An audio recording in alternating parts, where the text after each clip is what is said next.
சிறுவன் கடத்தல் வழக்கில் ஏடிஜிபி ஜெயராமை கைது செய்ய கோரி சென்னை உயர்நீதிமன்றத்தின் உத்தரவை உச்சநீதிமன்றம் ரத்து செய்துள்ளது.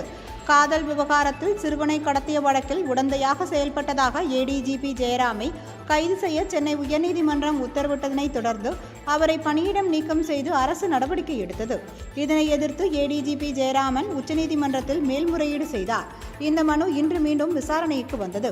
வழக்கு விசாரணையின் போது சிறுவன் கடத்தல் வழக்கில் கைது செய்யப்பட்ட ஏடிஜிபி ஜெயராமன் பணியிடம் நீக்கம் உத்தரவை திரும்ப பெறப் போவது இல்லை என்றும் இவ்வழக்கை சிபிசிஐடி விசாரிக்க வேண்டும் என்றும் தமிழ்நாடு அரசு சார்பில் வாதிக்கப்பட்டது. நீதிமன்றத்தின் உத்தரவுக்கு பிறகே தன்னை அரசு இடைநீக்கம் செய்ததாகவும் முதல் தகவல் அறிக்கையில் தனது பெயர் இல்லை என்றும் ஏடிஜிபி ஜெயராம் தரப்பில் வாதிக்கப்பட்டது. இருதரப்பு வாதங்களையும் கேட்டறிந்த நீதிபதிகள் குற்றவியல் வழக்கு நிலுவையில் உள்ள ஐபிஎஸ் அதிகாரியை இடைநீக்கம் செய்யும் அதிகாரத்தை ஒழுங்குமுறை அதிகாரிக்கு இந்திய சேவைகள் ஒழுங்குமுறை விதிகள் அளிக்கிறது என்றும் விசாரணையில் அடிப்படையில் மனுதாரரின் இடைநீக்கம் தொடர்பாக முடிவெடுக்கப்படும் என்று கூறினார். இந்த வழக்கின் விசாரணையை சிபிசிஐடிடம் ஒப்படைக்க வேண்டும் என்பதோடு வழக்கை வேறு அமர்வுக்கு மாற்றுமாறு சென்னை உயர்நீதிமன்ற தலைமை நீதிபதியிடம் கேட்டுக்கொள்கிறோம் என்றார்.